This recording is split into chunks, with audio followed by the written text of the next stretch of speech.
전문가들 사이에서 도심 속 시한폭탄으로 불리고 있다는 그것. 가능성이 점점 높아지는 거죠. 사람이 부상당하거나 또는 죽을 수도 있죠. 우와. 우리들의 안전을 위협하는 그것.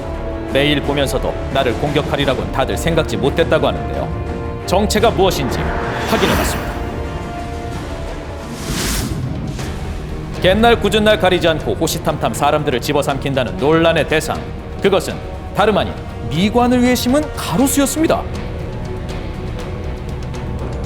도처에 늘어서 있다 보니 사고는 더 예측하기가 어려운 실정인데요. 게다가 그 덩치가 크든 작든 간에 허수아비 쓰러지듯 픽 쓰러지는 게 비일비재하다는 사실. 위험하죠. 더 큰 문제는 전국에 걸쳐 예외는 없다는 겁니다. 왜 쓰러지는 거죠? 그런 나무들이 지금 많다는 걸 다 인정을 해요. 인명사고의 가능성도 간과할 순 없다는데요. 어떤 물체가 위에서 떨어지거나 아니면은 뭐 쓰러지거나 했을 때 밑에서 그 물체에 맞았을 때의 충격량을 생각해 보면요. 그때는 사실 높은 곳에 있을 때 위치 에너지와 관계하게 되는 것이거든요. 이 위치 에너지는 물체의 질량과 높이에 비례하기 때문에 물체가 무거울수록 그리고 또 높은 곳에 있을수록 그만큼 바닥에 닿았을 때의 충격량은 더 커지게 되는 것입니다. 문제는 사고가 발생할 확률이 해마다 높아진다는 겁니다. 앞으로 지금 더 심해지게 생겼어요. 왜냐하면 나무가 이제 지금 한 60년 되니까. 우리가 흔히 볼 수 있는 가로수 플라타너스. 1910년쯤 들여와 가로수, 공원수, 정원수, 장소를 불문하고 참 많이도 심었다는데요. 그 이유는 한서울 가꾸기에 앞장설 것을 생장이 좋아요. 빨리 크고 그다음에 잎이 무성하니까 이제 그늘 제공도 잘 해주고요.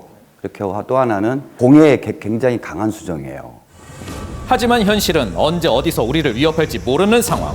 안전사고를 일으킬 수 있는 나무는 지금 어떤 상태로 방치돼 있을까요? 천덕꾸러기가 된 데엔 그만한 이유가 있을 텐데요. 자, 우리는 가로수의 건강 상태를 전문가의 도움을 받아 객관적으로 검증해 보기로 했습니다. 또 다른 나무. 상태가 심각해 구멍에 보입니다. 들어가서 썩고 있는 거예요. 있잖아요. 아까하고 다르죠. 육안으로 봐도 이게 안에가 다 부서져 갖고 지금 털어 나갔잖아요. 부균이 들어가면 이렇게 되는 거예요. 이게 썩는 거예요. 비어 있어요. 부균이 들어가. 길에서 병치레를 하고 있는 나무를 만나는 건 익숙한 일상이죠. 심각하게 썩어가고 있는 나무. 속까지 다 썩어버렸습니다. 멀쩡한 흔적을 찾아보기 힘든데요.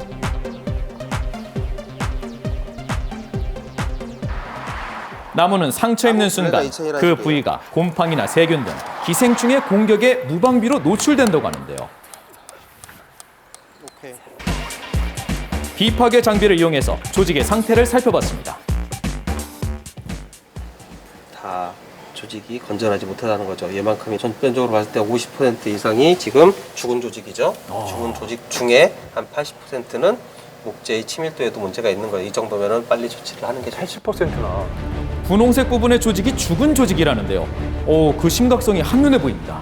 쓰러지는 애들이 대부분 이런 애들이 가능성이 높죠. 다른 건전한 나무에 비해 높다고 볼 수 있죠. 이런 애들이 예, 그렇죠. 나무는 동물과는 달리 상처가 아물지 못한다고 합니다. 단지 상처를 에워싸는 벽을 세워 나머지 조직으로 살아간다는 건데요. 50년 이상 자란 나무들이에요, 대부분. 자연 생태계에서는 가장 생육이 왕성할 수 있는 나이긴 하지만 생육 조건이 안 좋다 보니까 생육 한계점에 다다른 것들이 일부 보이고 있어요. 우리는 숲에서 자라던 나무를 우리가 사는 세계로 들여왔습니다. 우린 이들을 잘 책임지고 있을까요?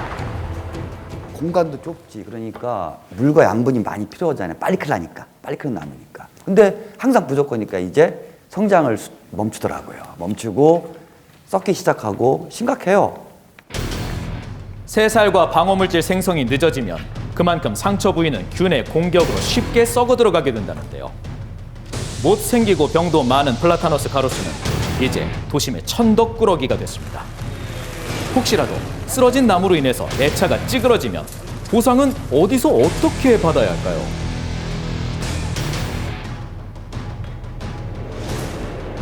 기본적으로 어떤 보통 약관, 모든 어떤 보험들에 공통적으로 적용되는 보통 약관에도 어떤 천재지변에 관한 부분들은 보상하지 않는 손해라고 해서 딱 정해놓고 있어요. 그렇다면 보상은 꿈도 꿀 수 없는 걸까요? 천재지변이라고 볼 수는 없죠. 이게. 국가배상법 관리를 5조의 공공시설 하자의 책임에 따르면은 이제 그 공공의 영조물을 설치 또는 이제 보존한 자든 이제 그 설치나 보존의 하자로 인해서 만약에 이제 타인이 손해를 입었다. 그러면 해당 뭐 국가나 지방 단체가 이제 거기에 대한 손해를 배상하도록 되어 있죠. 나무들의 건강한 아름다움 뒤에는 올바른 수목 관리가 필수인데요. 사고 유발자가 된 이 나무, 전국 각지에 퍼져 있는 만큼 그 심각성을 알려야 할 텐니다. 그 버즘나무가 2만 그루라면은 그 중에서 5%면 저번에 아까 말씀드렸던 1000그루 정도는 최소한 썩었다는 얘기고 그 중에 500그루는 곧 넘어갈 수 있다는 얘기예요. 여기저기에. 폭탄이 그러면 언제 터질지 나무 한 그루 두 그루 쓰러져 사람이 다치고 죽을 수도 있잖아요. 그럼 그걸 방지해야 될 거 아니에요. 그죠? 나무도 사람도 비껴가지 못하는 이 상황. 나무와 사람의 공존을 위해서라도 이제는 대책이 필요한 때입니다.